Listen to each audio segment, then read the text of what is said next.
Hello, everyone. This is Mike Fitz, a fellow with Explore.org and the Bear Camps. And in just a moment, I will be hosting a live play-by-play style broadcast to narrate the bear and salmon activity at Brooks Falls. So please stand by.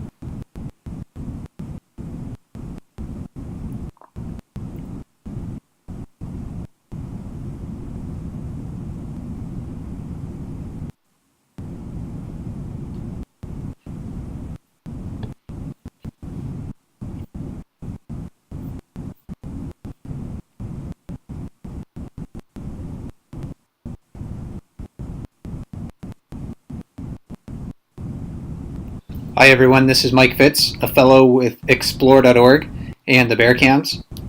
In just a moment, I'll be hosting a live play-by-play style broadcast to narrate the bear and salmon activity at Brooks Falls. So please stand by, and I'll get started in just a moment.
Well, good day to everybody, no matter where you happen to be around the world. My name is Mike Fitz, and I'm a fellow with Explore.org. And I'm glad to be joining you this afternoon from my home base on the west coast of the United States. I'm not at Brooks River right now, but I'm going to narrate the bear and salmon activity at Brooks Falls over the next hour or so. So if you've never watched a broadcast like this, I won't be monitoring the comments on Explore.org or Facebook Live or other places where you might be seeing this broadcast.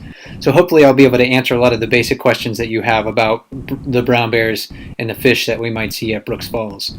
I am a fellow with Explore.org, and I'm also a former park ranger at Katmai National Park and Preserve. So I have many years of experience working at Brooks River, where these bears are fishing right now. And I love to share my experience and knowledge of the bears with everybody around the world. So again, I'm very glad that you could join me today. I have a variety of views at my disposal. This one right now is the Brooks Falls low view. So this is about an eye level view of Brooks Falls. And then we also have a few other cameras as well. And I'm going to stick with this view for just a moment before I get to some of those others, because I think another bear is going to walk right in front of us and we might get a view of that. There's certainly a lot of bear activity on the river right now. Certainly more, oh, there it is. Certainly more bears than typical for this time of the year. It seems like the salmon run this year, just because it's been especially strong, has kept the bears around at Brooks Falls just a little bit longer than normal. Usually at this time of the year, by August, we're seeing fewer bears fishing at Brooks Falls as they disperse to different salmon streams. But still a lot of salmon activity right now. And like I mentioned, I have this Brooks Falls view at my disposal. I can also switch to the main falls camera. So this is mounted on a wildlife viewing platform. And there's definitely groups of people standing on that wildlife viewing platform right now. At this time of the year, it's open from 7 a.m. to 10 p.m. So it's mounted just where the public is standing. And then I can also go downriver as well. So we'll take a look at bears downriver from time to time. There's one young bear sitting on the edge of the lake. And there's a couple of different views at the mouth of the river. So this is where the river ends. It empties into Naknek Lake. This is also, these cameras are also mounted on a wildlife viewing platform.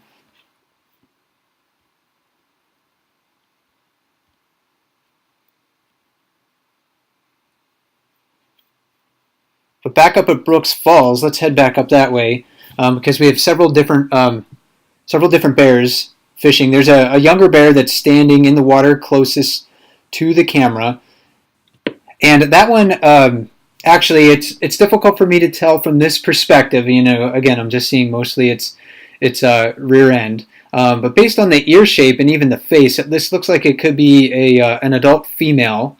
It looks like maybe this one could be 504, and I think I'm just identifying this bear based on its features that I've seen in the past, and my identification could be wrong on that bear.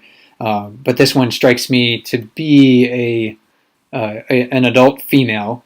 It's difficult to tell sometimes.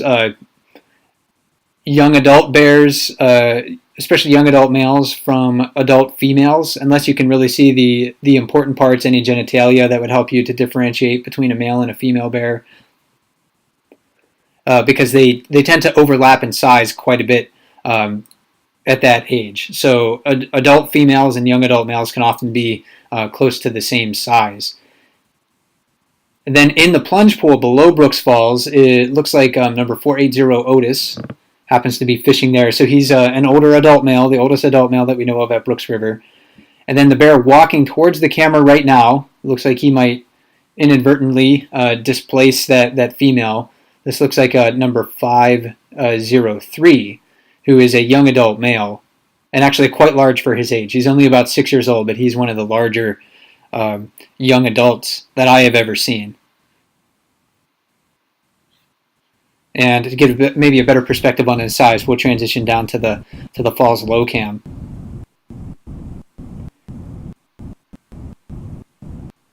.503 has shed his fur coat. He was actually much lighter earlier in the year, and that's typical of a lot of bears that we see on Brooks River right now. They shed their coats just once a year. And this is a picture of 503 as he looked back in the beginning of July in late June. So you can see that he was a much darker bear, and he just moved out of our frame on the falls cam. But he's a much darker bear right now, and that's very typical. When bears shed their old coats and they grow those new coats in, they tend to be darker. So the coats tend to darken with the season. And they also darken with age. Older bears they tend to be darker than younger bears, especially yearling cubs. Yearling cubs seem to be very blonde, and a lot of those bears will lose that blonde coloration as they grow older. So just because you see a very blonde yearling does not necessarily mean as it becomes a mature adult in its teens that it's going to hold that dark coloration.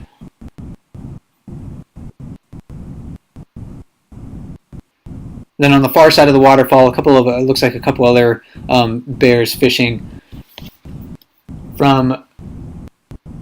Since they are so, our camera's zoomed out right now, it's difficult for me to see exactly who they are. But the waterfall is really dominated by adult bears.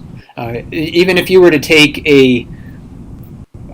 just a general survey of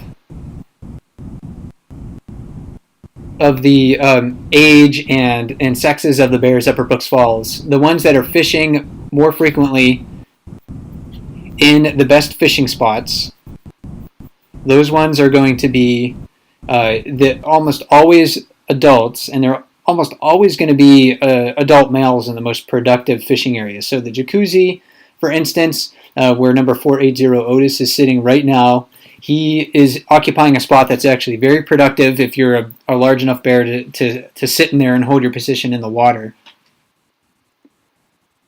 So if you're a bigger bear, that confers a lot of advantages.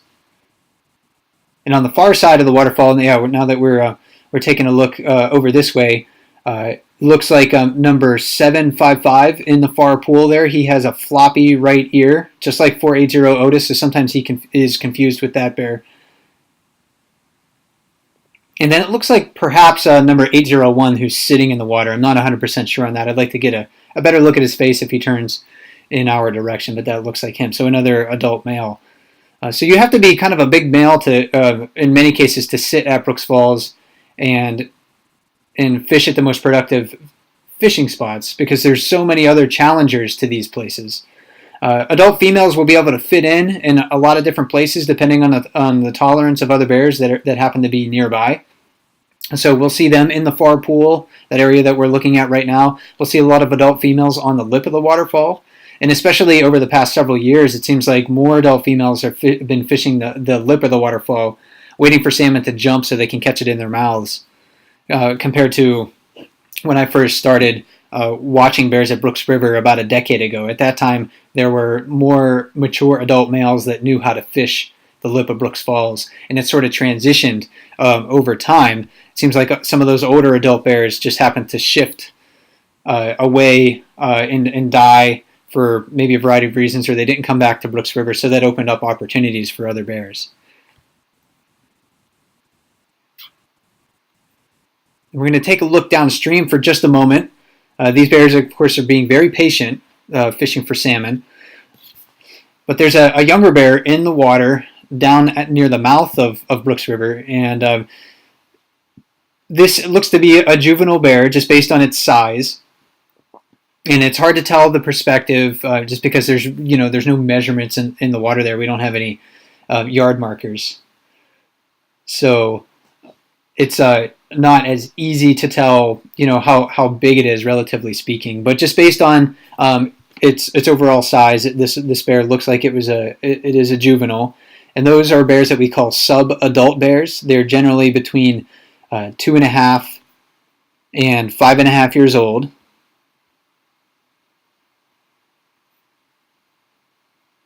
And at this time of the year also, this is, the bears at the mouth of the river are experiencing just a lot of water.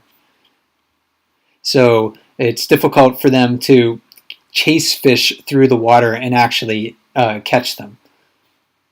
So bears are really scavenging at the mouth of the river, more so than upstream at Brooks Falls. At Brooks Falls, bears will scavenge leftover fish that are killed by other bears, but down at the mouth of the river, these bears are really looking for anything that can't swim away. So dead and dying salmon become a more important food resource for them as the summer progresses, and especially as we transition into late summer and fall. The mouth of the river is really going to be the most productive places for bears to fish. We're seeing actually quite a few bears today, at least, down at the mouth of the river. Maybe we'll go back to this scene later on when we get a couple of bears back in view. But down at the mouth of the river, bears are fishing right now for dead and dying salmon instead of, or in contrast to the bears up at Brooks Falls, which happen to be fishing for more active, more energetic salmon. And it's worthwhile for these bears to catch fish when they're fresh. The longer they spend in fresh water, the salmon that is, the less calories they have in their bodies. Because once they re-enter fresh water, salmon stop feeding. So they're fueling their migration and spawning solely on the energy stores within their bodies. So their fat and protein reserves dwindle down to very small levels after they spawn, because they're expending so much energy trying to get to their spawning site, digging their nests, protecting their nesting site if they're females, and competing for access to females if they are males. So a salmon fresh from the ocean, a sockeye salmon, contains about 4,500 calories. And then after it spawns, it may only contain about half as many calories. So it is really worthwhile for bears to catch and eat as many salmon as possible early in the season. And that's why I think a lot of our bears that have been fishing at Brooks Falls for over a month now, like 480, who's standing in the far pool right now, and 755, who's on that kind of in the shadows there, right against the rock wall. Those bears have gotten quite hefty, quite fat over the past month because they've been eating so many energetic and caloric fish.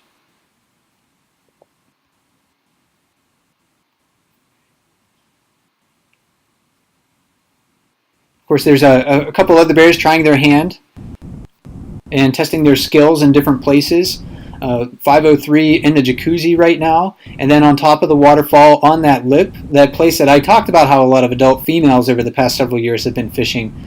That's actually an adult male right now, so this is number 775. He's nicknamed Lefty because he has a short left ear, so he's fairly recognizable, very active fishing styles. And there's a smudge on the camera right in front of Lefty. That's actually from a yearling cub a few days ago that decided to investigate this camera, put its paw up, kind of nosed the camera just a little bit. And we can't get down there and clean it right now, the rangers, I should say, at Brooks River, because that area is closed on the ground to people. So you can't approach the waterfall within 100 yards right now because of the brown bear activity. So that's by rule at Katmai. So we might have to wait to get that little smudge cleaned until after August 15th, and that'll be August 16th will be the first day that rangers can get down there and maybe wipe off that lens.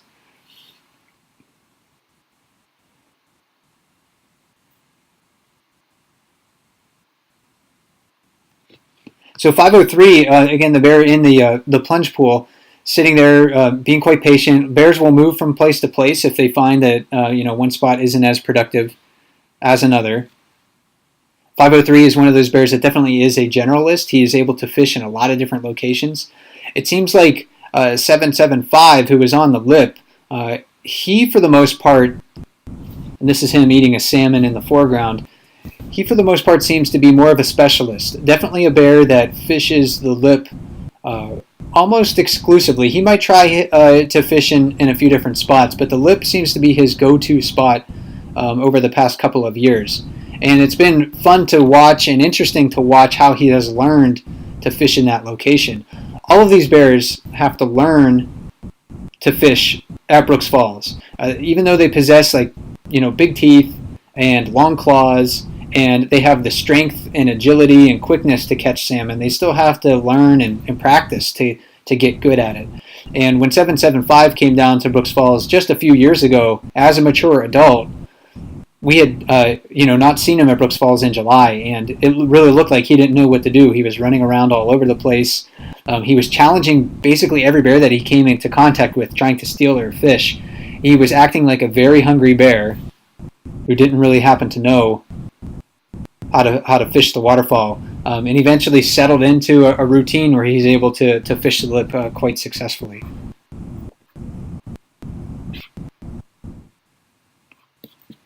You could see 503 kind of turn as 775 walked around him.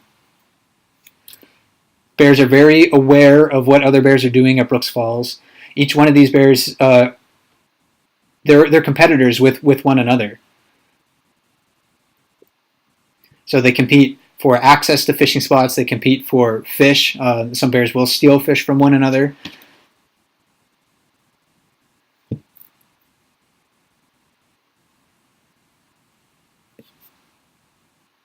So the falls can be a tough place to be, especially if you're a younger bear or you're a bear that's maybe not willing to challenge other bears for fishing spots, or you're just kind of not sure about where you can fit in at Brooks Falls.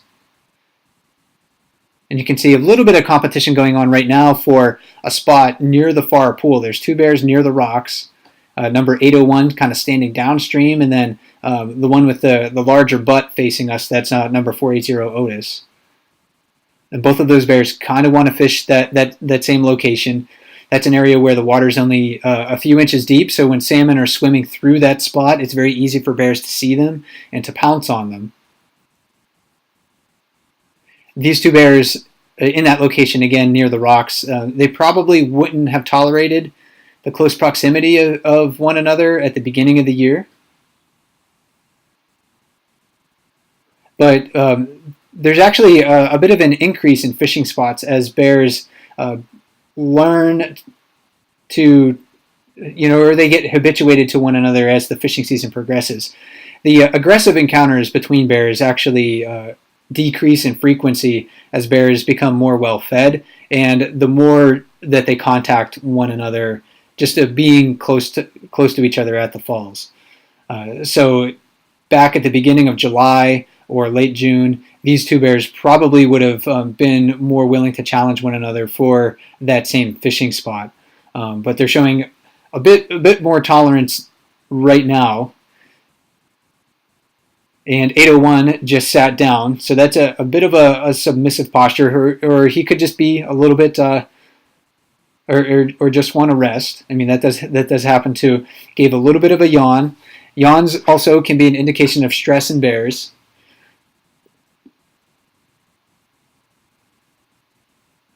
And since 480 is facing away from us, it's difficult to to see if he's showing any facial expressions or changing his ear position that might indicate stress.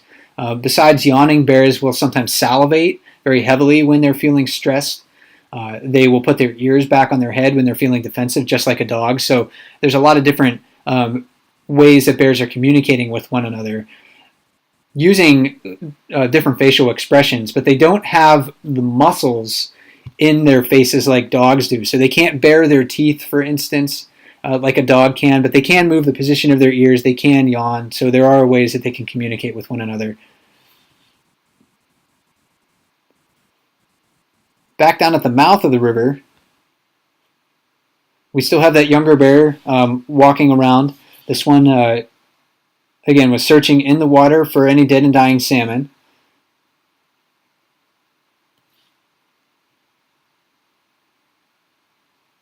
This spit of gravel is a place that bears investigate quite frequently for any salmon that have washed up along the bank.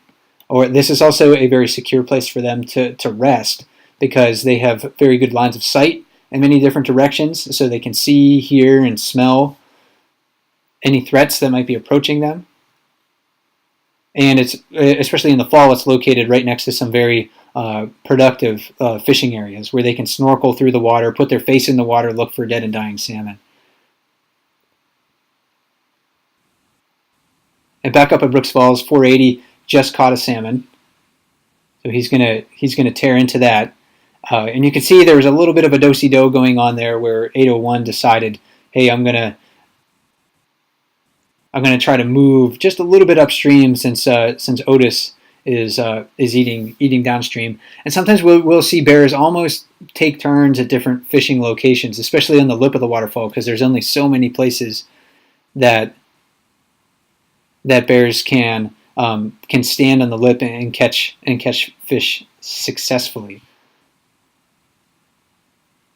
And once 480 eats his salmon, it'll be interesting to see whether or not he kind of moves back to that spot if he happens to challenge number 801, or if 801 happens to avoid him, which is sometimes very likely to happen. Avoidance is something that bears do more than anything else. They just see a more dominant bear coming and they decide, hey, I'm gonna get out of this bear's way because I don't want a physical confrontation. And then downstream of 480 is, again, Lefty 775. So he's also successfully caught a fish and eating his salmon. This is definitely a time of the year where bears are going to be more apt to just sit and wait for salmon to come to them, especially these large adult males. And each one of these bears that you're seeing right now, all four of them that are on the cameras are all large adult males. This is a time of the year where they're going to be more likely just to sit and wait for salmon to come to them because they've gotten so many meals already so far. The salmon run throughout this watershed has been very, very strong this year. And when I talk about the watershed, I mean the Naknek River watershed, which encompasses most of Katmai National Park. And about 20% of the salmon that go into the Naknek River swimming from the Bering Sea and Bristol Bay will go into Brooks River. And most of those fish will swim upstream of the falls and try to spawn in areas upstream of Brooks Falls or off of tributaries on Lake Brooks, which is the source of Brooks River. So the bears actually have been very well fed this year. And I think their overall size on average is an indication of that. 480 is very fat. 801 is quite tubby. 775 is certainly gained weight. 755 in the background in that far pool sitting against the rock wall, again, he's also gained weight. So there's really not a bear that I've noticed over the past month that hasn't put on some fat reserves, some significantly. In fact, some of the bears, some of the largest bears that we see at Brooks River, both males and females, look like they could go to the den right now. They are that fat.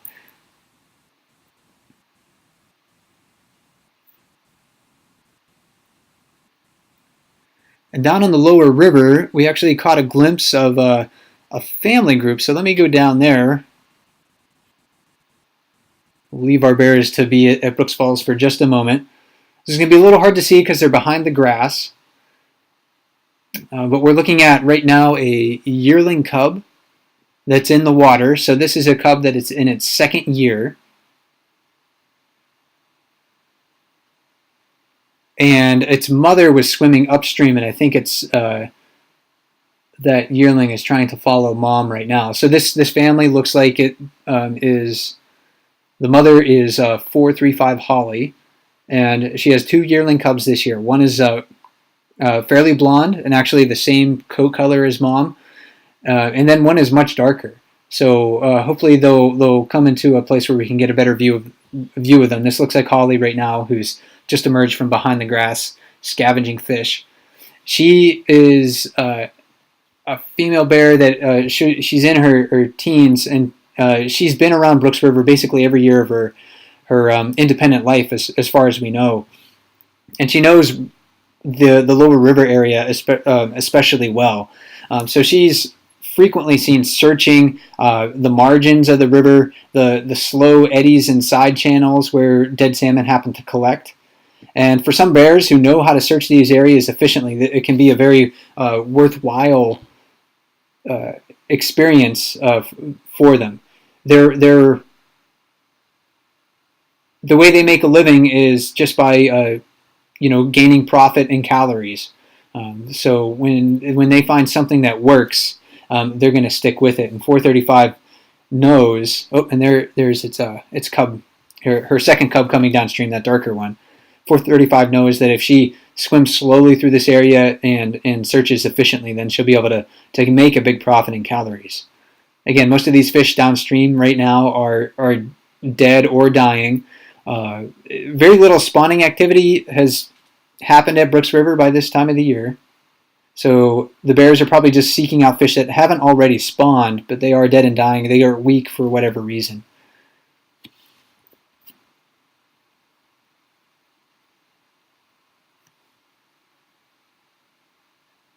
.435 Holly is actually also has an advantage in that she's very habituated to the presence of people. And she's willing to use areas near crowded wildlife viewing platforms, near the bridge at the mouth of Brooks River, and also moving through areas like the beach in front of Brooks Lodge, which is near the mouth of Brooks River, where a lot of planes land. And if you're a bear that has learned to tolerate the presence of people, then that can be a big advantage for you. But not all bears are like that, actually. Some bears need more space away from people. For whatever reason, it seems to be perhaps an experience they learned when they were younger bears, or maybe it just happens to be in their genes. But there are bears that just aren't tolerant of the presence of people.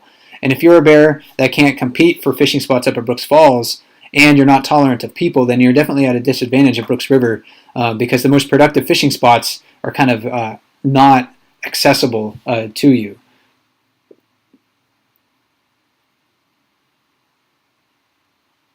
And we're seeing actually some of our more productive adult females are actually ones that are fairly habituated to the presence of people. And as we look downstream of Brooks Falls, there are a few folks in the river right now. They are permitted to be in that location. So again, you can't approach Brooks Falls within 100 yards right now. But where those people are located, they're several hundred yards downstream of the waterfall. But that's also a place where bears will move through. People cannot fish when a bear is within 50 yards of them, so they must remove their line and lures from the water. And it's also best, when you're in the water too, to make sure that you're giving bears more than 50 yards of space for some of the reasons that I talked about just a little bit ago. Some bears just aren't tolerant to the presence of people, and they need really the access to the river to survive.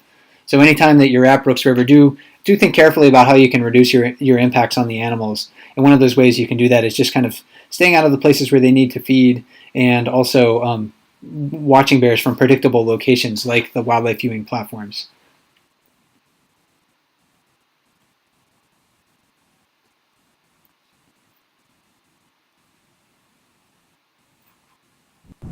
And our Falls low cam right now is giving us a pretty great view.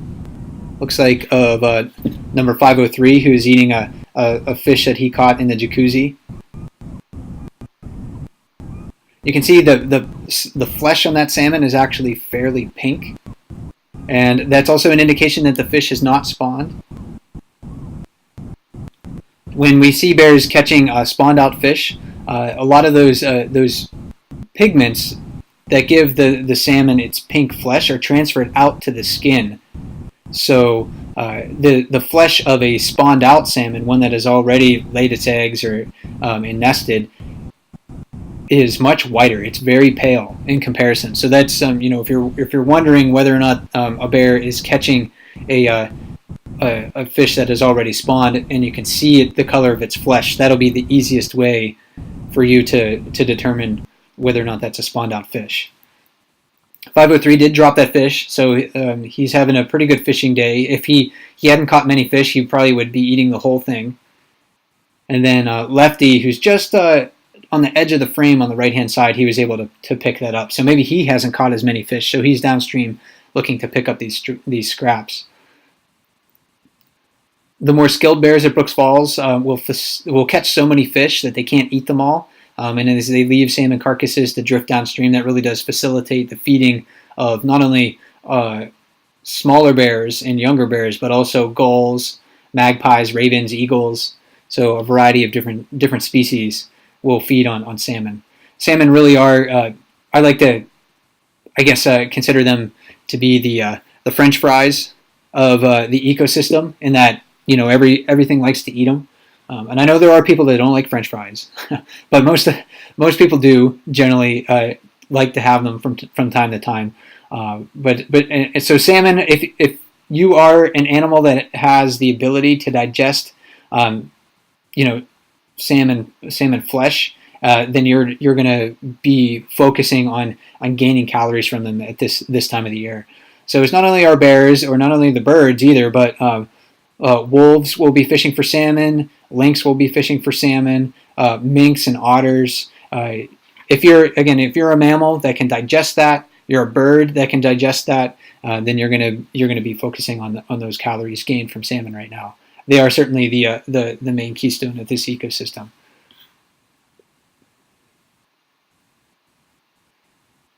And all adult males at Brooks Falls right now. We've had some adult females coming up to the falls earlier today, including a glimpse of a mother and cub, but I don't think she's quite visible right now. So our other bears that are within our line of sight are still down at Brooks River on the lower river cameras. So we have 435 Holly and her yearlings snorkeling in the river looking for dead and dying salmon. So you can see Holly right now. She is the one eating the fish, and she has her lighter cub next to her, or maybe her darker cub, hard to tell.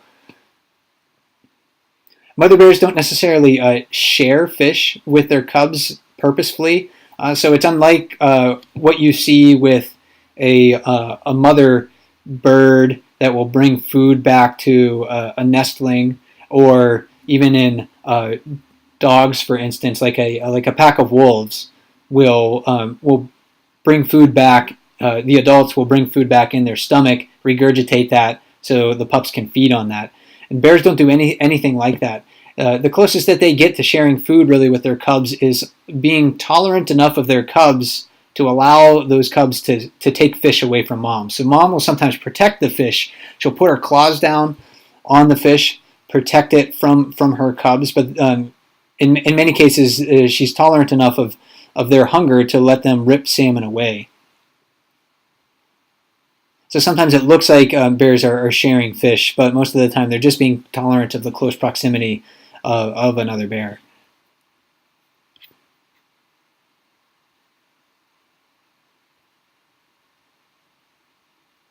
And on our other lower river camera, so this one is looking out towards Naknek Lake in the opposite direction of where 435 Holly was. We still have that younger bear.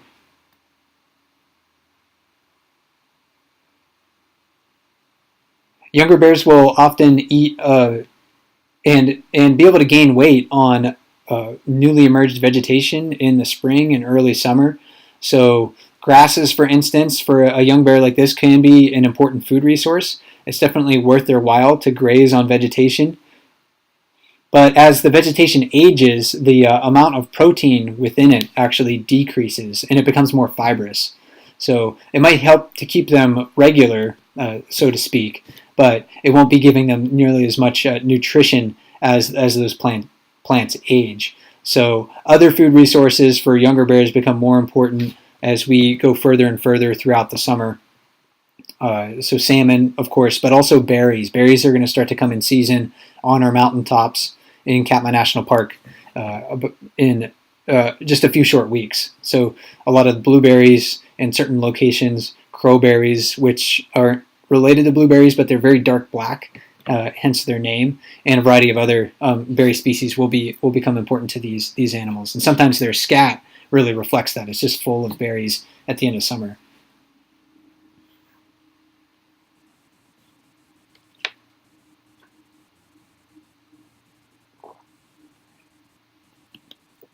And if you're just joining the broadcast, my name is Mike Fitz.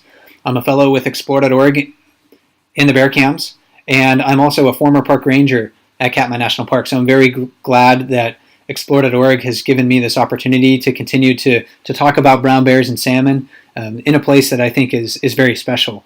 And you're watching live footage of bears fishing at Brooks Falls in Katmai National Park, Alaska.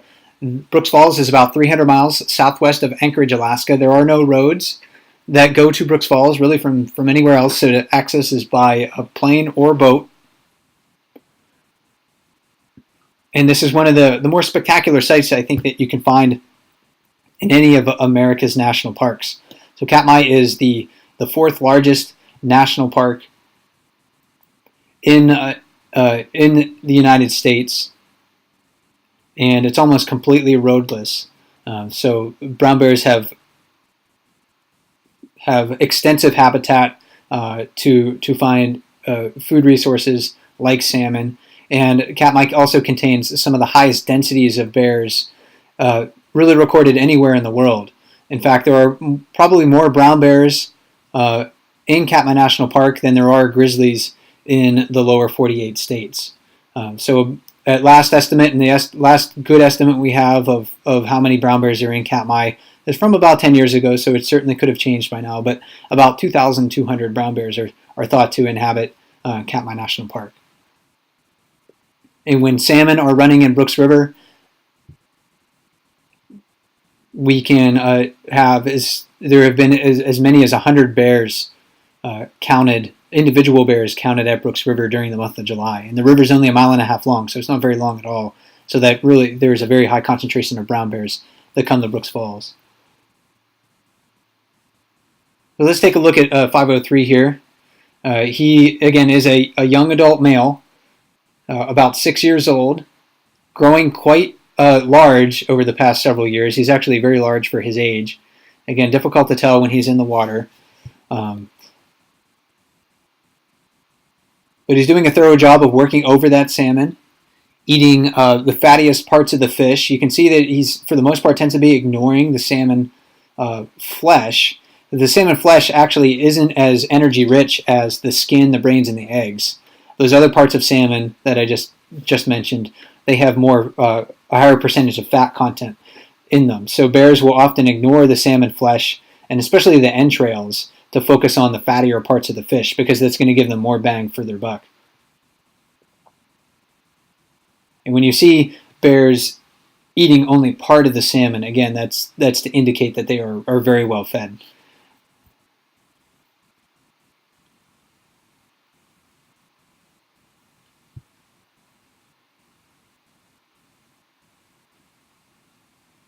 .503 is a bear that has sort of crescent-shaped ears. Especially when you're looking at his face straight on, you can kind of see that profile to them.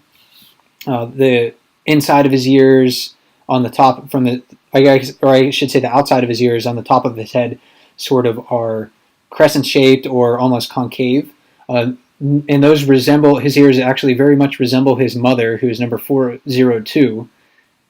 And while we haven't seen her today, she's been around Brooks River recently, and she has 4 spring cubs. This is actually her second litter of 4. So the stories of these bears going through these their daily struggles to survive, and even some of the joys they experience when they're well fed and they're feeling playful. We can see them, having fun with one another in play fights. It's really fascinating to watch the ebb and flow of their lives for 402 right now, she is in a challenging position trying to raise all 4 of her cubs and keep them protected until she can wean them, perhaps in a couple of years. And now we're seeing a 503 right now who faced many challenges as a younger bear, being separated from 402 as a yearling, finding a bear that adopted him, and he stayed with that bear for a couple of years, and now he's a very successful young adult bear. So I'm very interested to follow all of these different bears for different reasons, because they all have these sort of unique stories to tell about the challenges and successes in their lives.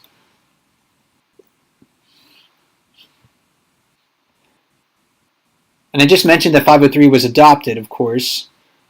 So I'm going to have to go back to who his adopted mom was. And actually, she's the one that we've been watching on the Lower River camera over off and on over the time of this broadcast. So 435 Holly happened to be a bear in 2014 who had a spring cub, a single spring cub, so a first-year cub, different from these cubs that she's raising right now. So these are yearlings from a different litter.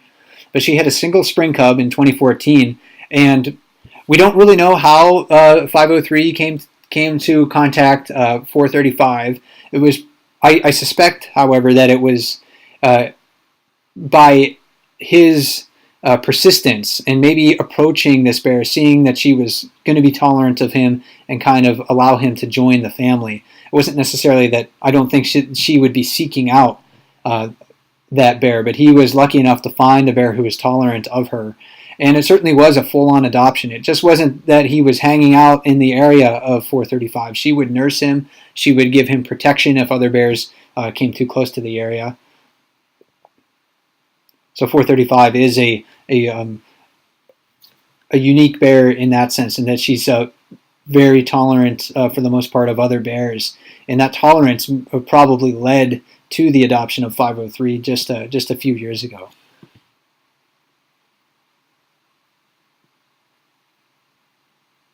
Her cubs are actually becoming bolder and more independent as the season progresses. Where we've seen this family up at Brooks Falls actually sometimes challenging other bears and trying to take fish from them. First-year cubs are especially very timid around other bears, as they should be, because other bears do certainly pose a lot of physical threats to them. That also goes for yearling cubs, but yearling cubs are a bit older. They've grown to know that mom is going to protect them as best that she can. So they're always used to having mom watch their backs. And especially in late summer of their second year, cubs can be quite bold and very independent.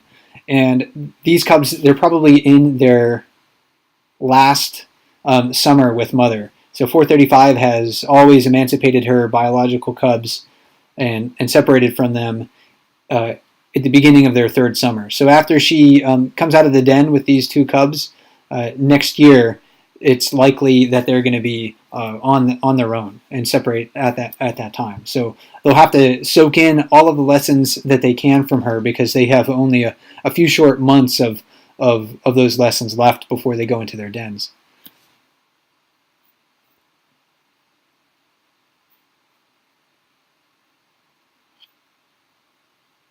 And our scene up at Brooks Falls hasn't changed too much. But we have 503 sitting in the jacuzzi still, that plunge pool. So he's the one closest to the cam.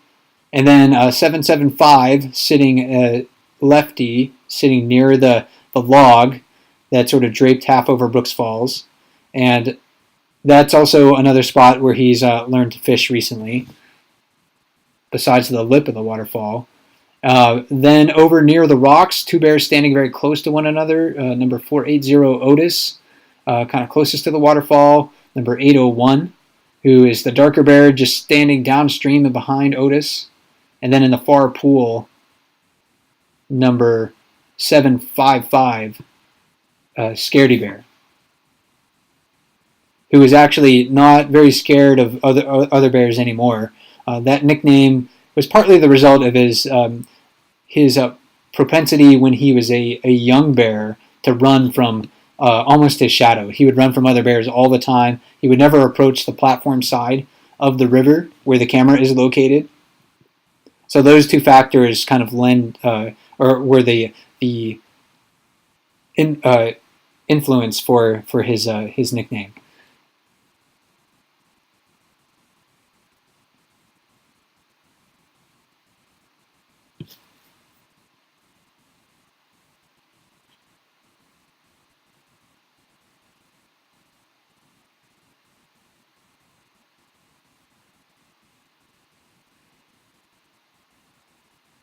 And 755 has fairly dark eye rings. It's one of the ways that you can differentiate him from 480 Otis. Otis does not have these dark eye rings, and this is a photo of 755 Scaredy Bear from earlier in the summer. So this is actually from late June, near the day that he first arrived, sitting in the same spot. Has that floppy ear like 480, but definitely has darker eye rings. So if you're getting a really good look at him, that's one of the easier ways to differentiate between Otis and Scaredy Bear.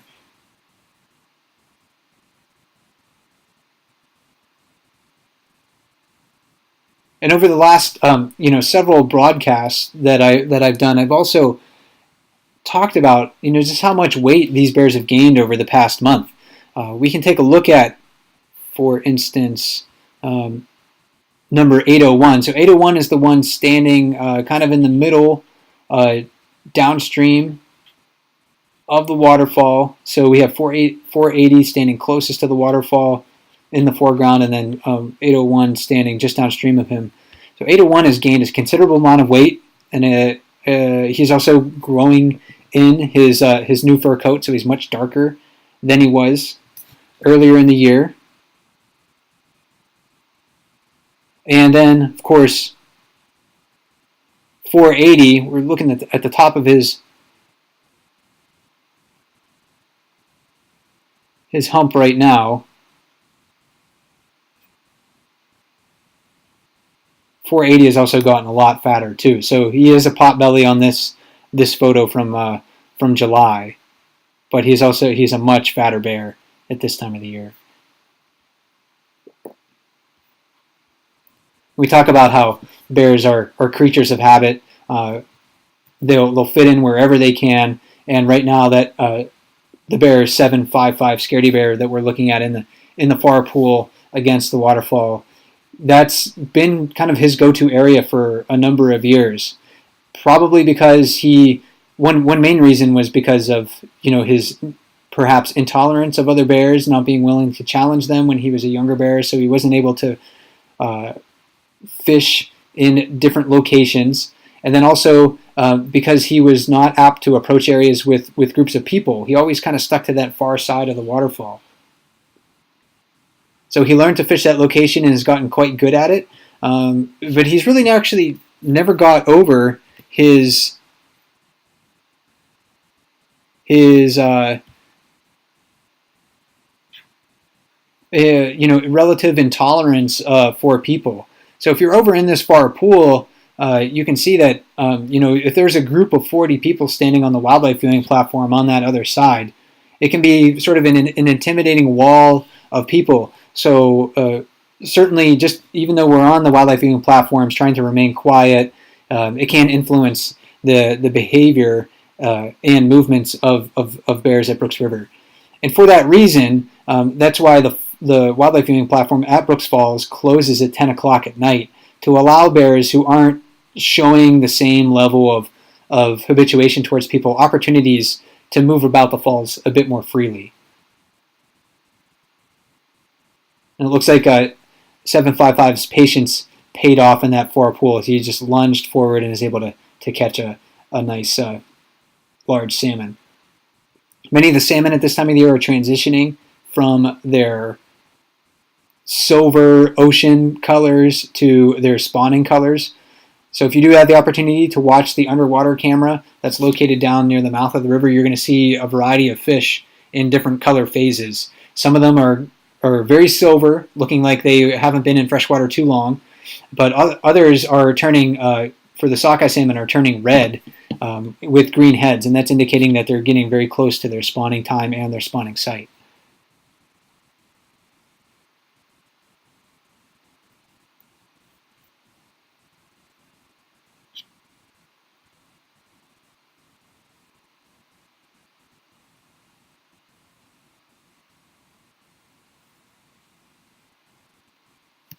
And at the mouth of the river, we still have 435 fishing with her cubs. It looks like this is her darker yearling cub scavenging more salmon in the water. If any of the fish parts that don't get eaten up at Brooks Falls make it downstream, they will also be picked up by these bears fairly quickly.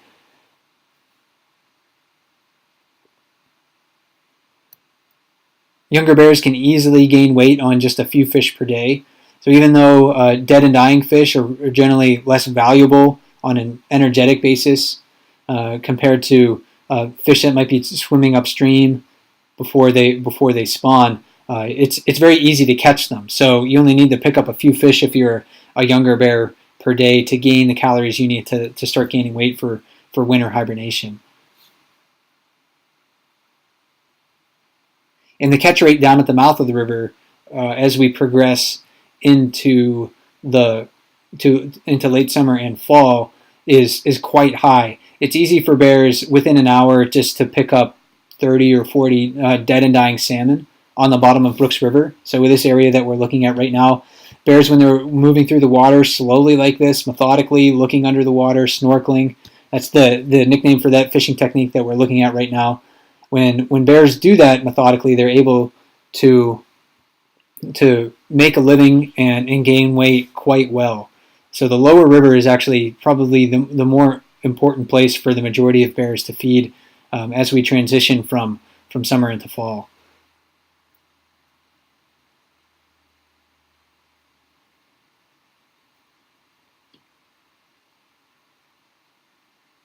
So 435's cubs are learning downstream where and when to look for dead and dying salmon. Up at Brooks Falls, we again still have all of those adult males, those same players that we were looking at earlier in the day. Again, the two bears that are standing close to one another, sort of near the rocks, those we have our 480 Otis and then 801. And I mentioned earlier about how some bears are generalists at Brooks Falls, and they can fish in a variety of different locations. 801, the bear that's just downstream of 480, he seems to not try to learn to fish in other places. And I don't know if that's because of competition from other bears or if he's just found, I can make a living just by standing in this one spot. But he really does seem to stand only in that location. And if another bear happens to challenge him and move him out of the way, he will just happen to wait his turn. But both of those bears right now in that area near the rocks have a salmon.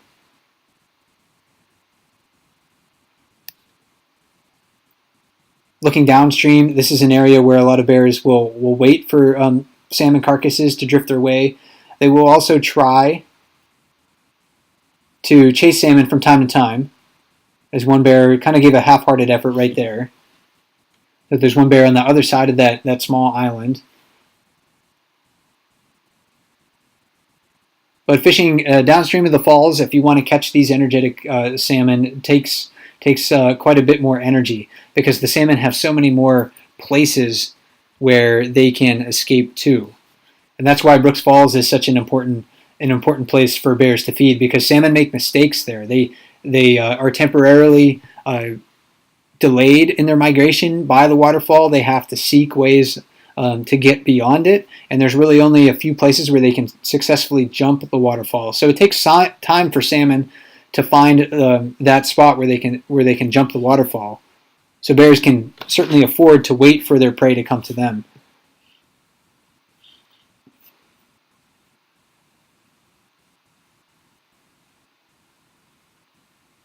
And while we have a few more minutes in our broadcast here, let's take a look at that young bear that we saw earlier, who's moving back into the water. We'll see if it can employ some successful fishing strategies down here. It's, again, more of just a methodical search in this area to try to find any salmon that they can catch. Salmon that are in the water down at the mouth of Brooks River can easily swim away.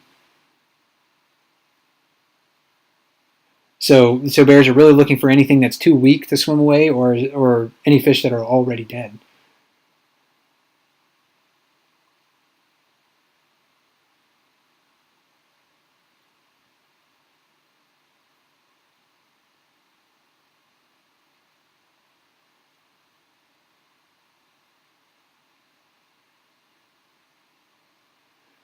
And we're getting a little bit of a photo bomb by that willow that's on the edge of the water, but that's okay. Willows create important habitat along the river for nesting songbirds.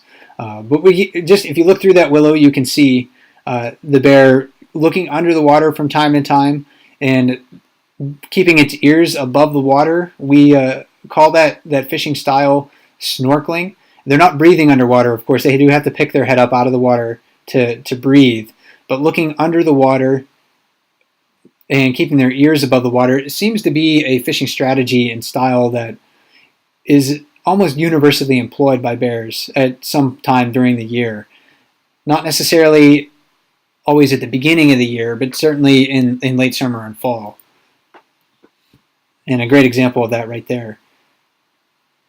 And it looks like this bear has learned, hey, if I go to these areas where the water is slow, where the vegetation is thick, this looks like a spot where maybe dead and dying salmon will collect. So bears do learn to go to those slack water areas and edges of the water where there's vegetation, because salmon that are weak will sometimes kind of get trapped in there and not be able to move out. And just upstream of where this bear is, 435 and her two cubs have moved into that area. So they're just separated by about 50 yards right now, the one that we're just looking at in this family. They're kind of on opposite sides of the bridge.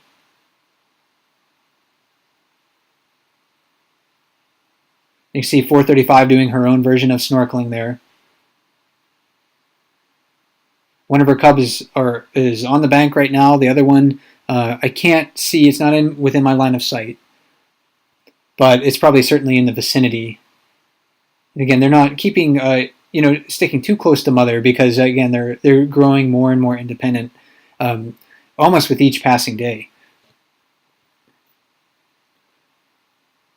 So we see 435 on the other side of the bridge.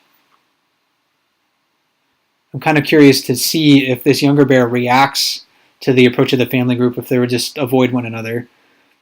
This is the space that bears have to fish down at the mouth of Brooks River is one of the big reasons why there's less competition for food resources down here. There's just so much space for bears to scavenge food down at the mouth of the river that they rarely compete for the same fishing spots. So that's a big difference between what we see in Naknek Lake and the lower Brooks River compared to Brooks Falls. So Brooks Falls, there's only a few really good fishing opportunities and fishing locations, but down at the mouth of the river, bears can go virtually anywhere when salmon are dead and dying and be able to catch those fish. So 435, she actually moved into the forest. So maybe she's going to take a break from the river. She's been fishing for quite a while, and sometimes when those well-fed bears get out of the water and they move into the trees, that's an indication that they want to sleep.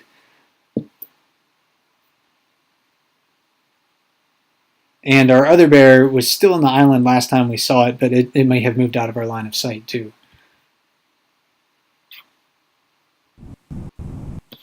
Back up at Brooks Falls, our bears are still working hard to make a living. There's the regular cast that we had from earlier in today, but then also a couple of younger or smaller bears downstream. One that's moved down the path is on the far side near the rocks. And you can see the flock of gulls that's